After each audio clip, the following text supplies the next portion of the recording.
வணக்கம், என் பேர் சஷ்டிக். மெய்கண்ட சாத்திரங்கள் மொத்தம் எத்தனை? மெய்கண்ட சாத்திரங்கள் மொத்தம் 14. நமசிவாய என்ற எழுத்துக்கான பொருள் விளக்கம் தருக. ந என்பது திரோதான சக்தியை குறிக்கும். ம என்பது மலங்களை குறிக்கும். அவை 3 வகைப்படும். அவை ஆணவம், கன்மம், மாயை. சி என்பது சிவம் என்பதை குறிக்கும். வ அல்லது வா என்பது அருள் சக்தியை குறிக்கும். ய என்பது உயிர்களாகிய ஆன்மாக்களை குறிக்கும். அகச்சந்தான குரவர்கள் யார்? அகச்சந்தான குரவர்கள் திருநந்தி தேவர், சனத்குமாரர், சத்தியஞான தரிசினிகள், பரஞ்சோதி முனிவர். புறச்சந்தான குரவர்கள் யார்? புறச்சந்தான குரவர்கள் மெய்கண்டார், அருள்நந்தி சிவாச்சாரியார், மறைஞான சம்பந்தர், உமாபதி சிவாச்சாரியார். சிவபெருமான் ஆற்றும் தொழில்கள் எத்தனை? சிவபெருமான் ஆற்றும் தொழில்கள் மொத்தம் 5. அவை படைத்தல் பிரம்மா, காத்தல் விஷ்ணு,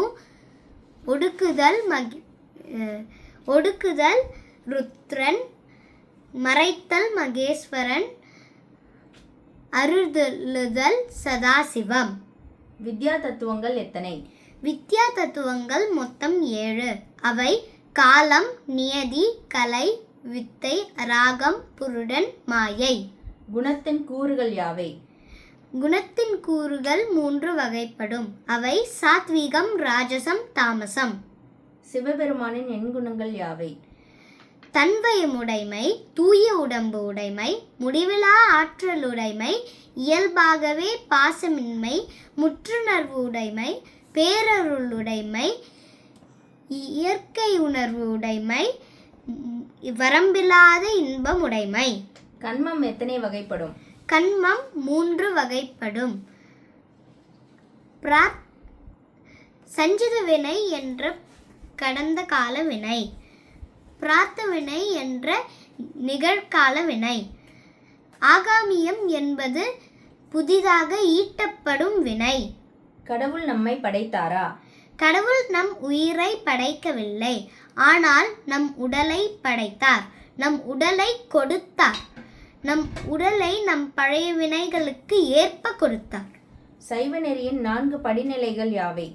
சைவ நெறியின் 4 படிநிலைகள் சரியை, கிரியை, யோகம், ஞானம். சரியை என்ற நெறியை காட்டியவர் திருநாவுக்கரசர். கிரியை என்ற நெறியை காட்டியவர் திருஞான சம்பந்தர். யோக நெறியை காட்டியவர் சுந்தரர். ஞான நெறியை காட்டியவர் மாணிக்கவாசகர். நன்றி.